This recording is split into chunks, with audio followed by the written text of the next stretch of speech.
बेटा था अमित और बहू का नाम था अमृता।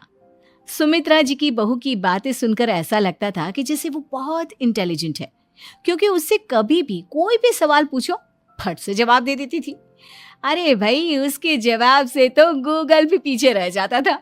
और इसलिए कम से कम सुमित्रा जी के घर में तो किसी को भी गूगल की जरूरत ही नहीं पड़ती थी। जब भी घर में कोई बात चलती, कोई कुछ भी कहता, तो अमृता फट से कह देती, ये तो मेरे साथ भी हुआ था, मुझे इसके बारे में सब मालूम है। एक दिन सुमित्रा जी अमित और अपनी बहू अमृता के साथ अमित के बुआ जी, फूफा जी यानी कि मुकेश और उर्मिला जी के यहाँ पर मिलने के लिए गए। अरे बहुत अच्छा किया अमित बेटा, इतने दिनों के बाद आए हो तुम। हाँ सुमित्रा भाभी, कभी तो आ जाया करिए अपने बच्चों को लेकर। आपकी बहू के आने से तो हमारे घर में भी रौनक आ गई है। वो क्या है ना, अमित ऑफिस के काम में बहुत बिजी रहता है, इसलिए उसे तो वक्त ही नहीं मिल पाता। अच्छा, लगता है नौकरी काफी मुश्किल है अमित की। अरे नहीं नहीं फूफा जी, ऐसी कोई बात नहीं है। आप तो जानते हैं ना प्राइवेट जॉब में कितना काम होता है। अरे कोई समझे ना समझे, मुझे तो पता है प्राइवेट नौकरी में इतना काम करना पड़ता है कि इंसान की आफत आ जाती है। लेकिन बेटा, तुमने तो कभी जॉब की ही नहीं, तुम्हें कैसे पता? अरे जॉब नहीं की तो क्या हुआ मम्मी जी, सब जानती हूँ मैं। सबसे पहले ऑफिस में जाओ, वहां पर अपनी एंट्री डालो, उसके बाद दिन भर सिस्टम पर बैठकर काम करो। चारों तरफ कैमरे लगे होते हैं, आप अपनी नजर इधर की उधर नहीं कर सकते। उसके बाद दिन भर बॉस की चिक चिक सुनो, वो अलग से। यही सब होता है, मुझे ना सब पता है। अरे बहू रानी तो काफी इंटेलिजेंट है, हर बात की खबर है इसको। थोड़ी देर बाद, अब देखिए सुमित्रा भाभी, इतने दिनों के बाद आई हैं आप, खाना खाकर ही जाना, ऐसे तो मैं आपको जाने नहीं दूंगी। वैसे बुआ जी, खाने में क्या बनाया है? वो क्या है ना बेटा, आज तुम्हारी बुआ जी की तबीयत थोड़ी ठीक नहीं थी, इसलिए हमने सोचा कि जब तुम लोग यहाँ आ जाओगे तो बाहर से खाना मंगवा लेंगे और साथ में बैठकर खाएंगे। लेकिन बस प्रॉब्लम इतनी सी है कि मुझे बाहर से खाना ऑर्डर करना नहीं आता। सोचा जब अमित आएगा तो उसी को बोल दूंगी। अरे मुझे आता है ना, मैं कर देती हूँ ऑर्डर। बताइए क्या क्या मंगाना है आपको? इटालियन, कॉन्टिनेंटल, इंडियन, पंजाबी, सब पता है मुझे। क्या बात है बहू, क्या घर में भी खाना रोज बाहर से ऑर्डर करती हो? अरे नहीं नहीं नहीं बुआ जी, ऐसी कोई बात नहीं है, बस मुझे ना सब पता है। कोई बात नहीं अमृता, मैं अपने फोन से ऑर्डर कर देता हूँ। अरे क्या बात है, आजकल ऑनलाइन डिलीवरी पर कोई ऑफर नहीं चल रहा है, वरना काफी पैसे बच जाते हैं। कैसी बात करते हैं अमित, मैं कह रही हूँ ना मुझे सब पता है। मुझे एक बहुत अच्छा ऑनलाइन डिलीवरी वाला मालूम है, जहाँ पर 50% ऑफ मिल जाएगा। और आज तो वैसे भी फ्राइडे है ना, फ्राइडे को तो उस पर 50-70% ऑफर मिलता ही मिलता है। अरे क्या बात है, इसके बारे में तो मुझे पता ही नहीं था। अरे बेटा, जिस चीज के बारे में किसी को पता नहीं होता, हमारी बहू को पता होता है। एक काम कर, तू उसी को ऑर्डर करने दे। क्या बात है अमृता बेटा, तुम तो बहुत इंटेलिजेंट हो, सब कुछ जानती हो। कुछ दिनों के बाद सुमित्रा जी की कुछ सहेलियां उनसे मिलने के लिए आती हैं। अरे सुमित्रा बहन कैसी हो, बहू कैसी है तुम्हारी?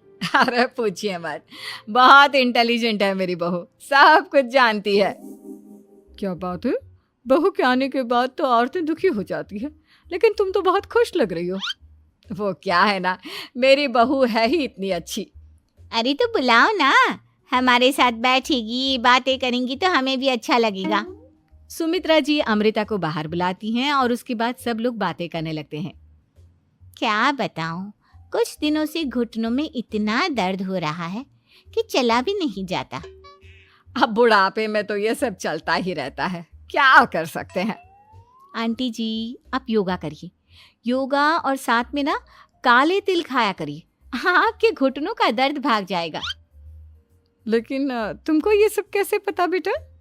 अरे मेरे भी घुटनों में दर्द होने लगा था, मैंने योगा किया और काले तिल के साथ गुड़ मिलाकर उनके लड्डू बनाकर खाए, एकदम ठीक हो गए हैं मेरे पैर। अमृता, ये तुम क्या कह रही हो? इतनी कम उम्र में तुम्हारे पैरों में दर्द कैसे हो सकता है? अरे मम्मी जी, सच कह रही हूँ, एक बार अगर कोई ये नुस्खा अपना लेना बस मजा आ जाए। ठीक है बेटा, अगर तुम कहती हो तो मैं ये करके देखती हूँ।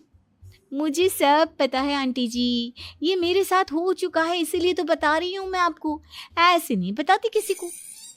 कुछ दिनों के बाद अमित अमृता को अपने दोस्तों के साथ घूमने के लिए ले जाता है। क्या यार, क्या जिंदगी हो गई है। सारा दिन ऑफिस का काम करते रहो, अपनी हेल्थ पर तो ध्यान ही नहीं दे सकते। अरे क्यों नहीं दे सकते अपनी हेल्थ पर ध्यान? सब दे सकते हैं, इंसान चाहे तो कुछ भी कर सकता है। क्या बात है भाभी, आप इतनी श्योरिटी के साथ कैसे कह सकती हैं?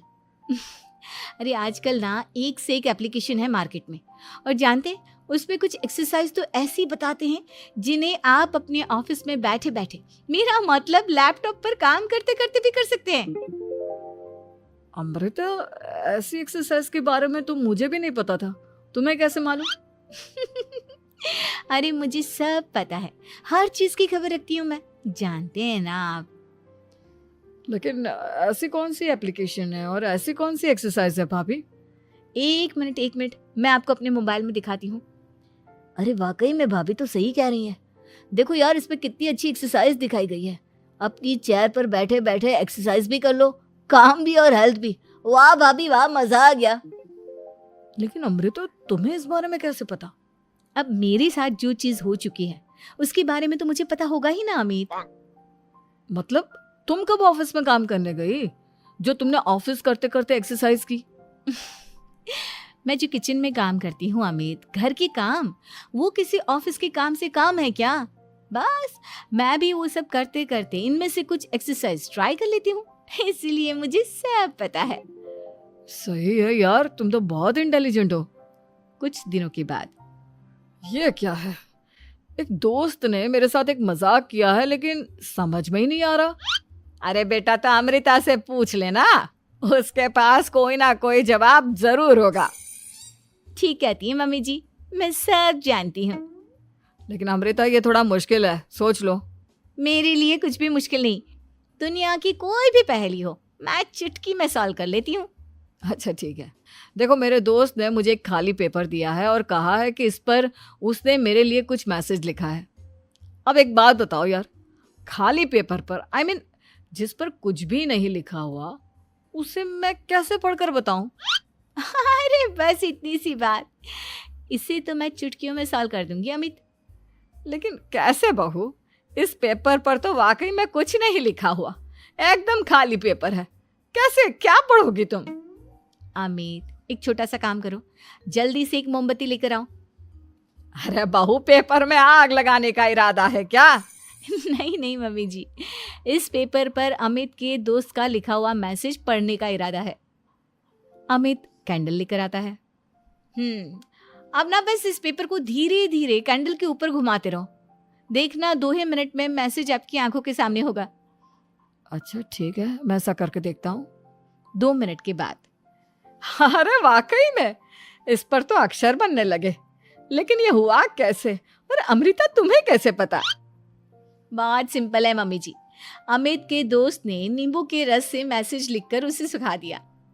आप अगर मैसेज पढ़ना हो ना तो पेपर को आग के सामने ले जाओ और लेटर्स अपने आप उभर कर आ जाते हैं। वाह बहू, लेकिन तुम ये सब कैसे जानती हो? अरे मम्मी जी, जब मैं छोटी थी ना तो अपनी सहेलियों के साथ ऐसे ही गेम खेला करती थी। ये तो मेरे साथ कितनी बार हो चुका है, मुझे सब पता है। थैंक यू यार अमृता, तुम्हारी वजह से हमें कुछ भी सोचने की जरूरत ही नहीं पड़ती, तुम सब कुछ बता देती हो। कुछ दिनों के बाद सुमित्रा जी को अमृता के प्रेग्नेंट होने की खुशखबरी मिलती है और सुमित्रा जी अमृता को डॉक्टर के यहाँ लेकर जाती है। देखिए सुमित्रा जी, आपकी बहू की तबीयत बिल्कुल ठीक है, किसी भी तरह की चिंता करने की कोई जरूरत नहीं है। लेकिन हाँ, उनको आयरन वाली डाइट खाने की बहुत जरूरत है। ठीक है डॉक्टर साहब, आप बता दीजिए मैं अपनी बहू को क्या क्या खिलाऊं ताकि उसकी तबीयत ठीक रहे और आने वाले बच्चे की भी। अरे मम्मी जी, इसमें डॉक्टर से पूछने की क्या जरूरत है, किशमिश है, अनार है, पालक है, ये सब खाना चाहिए, आयरन का लेवल बिल्कुल बराबर रहता है। अरे वाह, आपकी बहू तो सब कुछ पहले से ही जानती है। ये तो बहुत अच्छी बात है। देखो, आयरन के साथ तुम्हें कैल्शियम भी खाना होगा। जानती हूँ मैं, अगर आयरन की खाली सप्लीमेंट लेते हैं और कैल्शियम नहीं लेते तो बॉडी उसे अच्छे से एब्जॉर्ब नहीं कर पाती। सब पता है मुझे। बहू ये भी मालूम है? हाँ मम्मी जी, आप तो जानती है ना, मुझे सब पता है। आपकी बहू की बातें सुनकर अच्छा लग रहा है। मुझे ऐसी बहुत कम लड़कियां मिलती हैं जिन्हें इतनी नॉलेज होती है, सारे सवालों के जवाब देती है। और हमारे इंडिया में तो वैसे भी हालात बहुत खराब है। बिल्कुल ठीक कह रहे हैं आप डॉक्टर साहब, लेकिन मैं उन लड़कियों की तरह नहीं हूँ। बहुत ख्याल रखती हूँ मैं हर चीज़ का। और जानती हैं आप, हमारे घर में तो किसी को किसी चीज़ के बारे में गूगल करने की ज़रूरत ही नहीं पड़ती। बिल्कुल ठीक कह रही है अमृता। अरे कुछ भी पूछ लो, इसे सब पता होता है। अरे वाह, तुम तो बड़ी कमाल की लड़की हो। चलो, ये तो बहुत अच्छी बात है, लेकिन फिर भी डॉक्टर की सलाह पर पूरा ध्यान देना चाहिए। वैसे क्या चाहिए तुम्हें, बेटा या बेटी? अरे डॉक्टर साहब, कुछ भी हो जाए, बस बच्चा अच्छे से हो जाना चाहिए। मुझे तो दोनों में से किसी से कोई भी परेशानी नहीं। और सुमित्रा जी, आप? डॉक्टर मैडम, मुझे तो लड़के और लड़की में कभी भेद करने की आदत ही नहीं है। पोता आए या पोती, मेरे लिए तो दोनों एक बराबर है। सुनकर अच्छा लगा। वैसे आप जानती हैं, हमारे यहाँ पर तो लोगों को बड़ी बेचैनी रहती है ये जानने की कि पेट में लड़का है या लड़की, लेकिन विदेशों में ऐसा नहीं होता। हाँ, वहाँ पर तो सब कुछ पहले से ही बता देते हैं ना। ये भी कोई बात हुई भला? लेकिन तुम्हें कैसे पता कि वहां पर सब कुछ पहले ही बता देते हैं? अच्छा हाँ, तुम तो सब कुछ पहले से ही जानती हो ना। तुम्हारे साथ तो सब कुछ पहले से ही हो चुका होता है। नहीं मम्मी जी, ये तो मेरे साथ पहली बार हो रहा है, इसलिए मैं ये डायलॉग नहीं बोल सकती। अमृता की बात सुनकर सुमित्रा और डॉक्टर दोनों हंसने लगते हैं।